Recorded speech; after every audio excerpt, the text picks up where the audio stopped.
So we're moving up Bloom's taxonomy here, and we're moving to analyze. Now students have got some information. They've got some knowledge.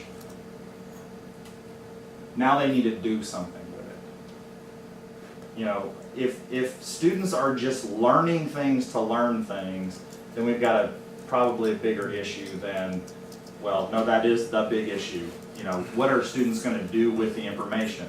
I've already talked about we're going to pull some things from other classes, and they're going to go, oh, all this time I thought I was not going to use Algebra 1. And I was just talking to some students about looking at hard data for climate change.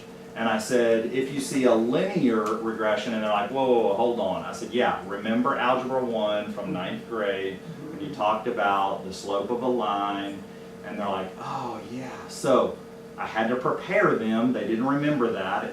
They had committed it to long-term memory. It just wasn't like at the top of the cup. So students need to do something with the information, and this may be you calling on information from other places, or it may be the information that applies to your concept right now. And this is my thing right here. This is my soapbox, is relevancy. If students don't, I want students to construct their own relevancy, which is why I'm going to have them go and discover something that relates to our concept, and then we're going to learn the concept through their individual lens, whatever it is that they're interested in. But if you want to set what the relevancy is, you're going to need to know this because, you know, if you're in Mod 2 and you're talking about whatever concept that applies to the Mod 12 senior thesis, senior research project, then you talk about that and you construct the relevancy for them. This is one, if you need a way, like how can I have students construct their own relevancy? How can I make students want to analyze something and use that information and do something with it? Is connect it to their life, connect it to their job, connect it to something that they're interested in, or something that they want to be, or something that they want to do. I don't know what that looks like for you, but I'd be happy to hear what that looks like for you. I think again, Module 2 is incredible because they're writing life learning papers, so they're taking their life experience and they're looking at it through an objective lens. Right. And what, you know, what happened, how did I feel about it, what information do I know about it, and what do I do with it now? Mm-hmm. So they're doing that, but they're also learning their own learning styles and strategies. Right. And then they're asked to think about their family and their coworkers. Okay, what learning style or strategy does your coworker have? How does that work? How can you work together Right. with that? And then, so they're applying it to their job. And then they're also journaling.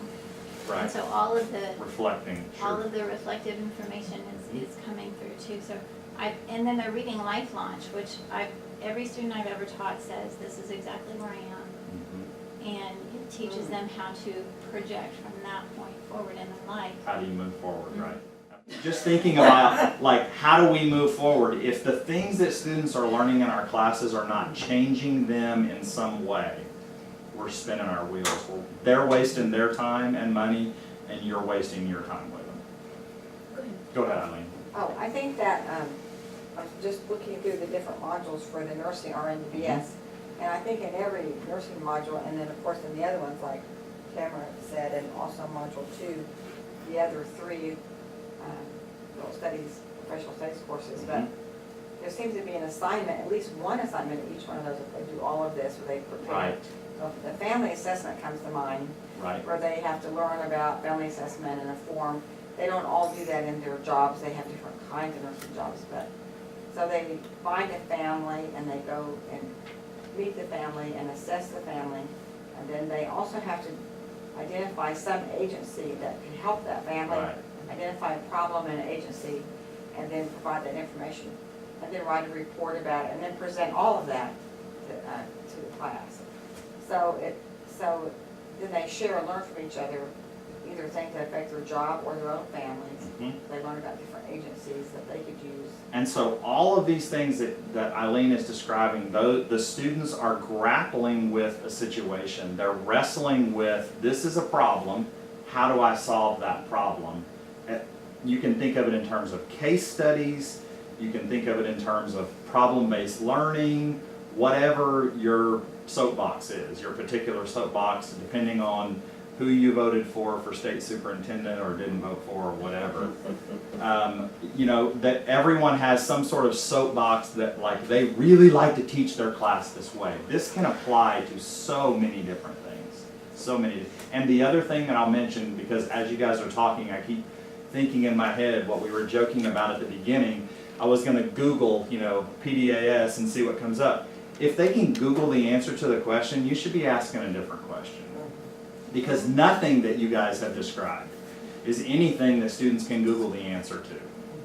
Maybe they can do some Googling to help them find the answer, but they can't Google that question. Laura, someone want to share something? Brian, he says, again, from his conflict class, they had to do a 4-assignment project that deeply analyzed one of their own personal conflict experiences.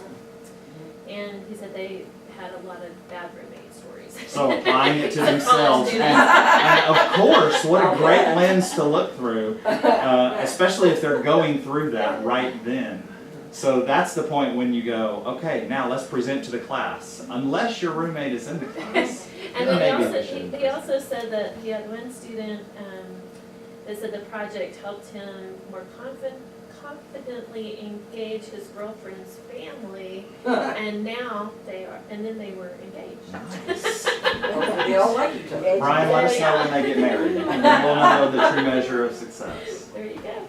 Anything else on Analyze? If you're thinking about your class, if you're thinking about a program that you teach as a part of, or that you're working on, anything else that you can think of on analysis before we move on? One thing, just to make it real world, is sometimes videos work really well.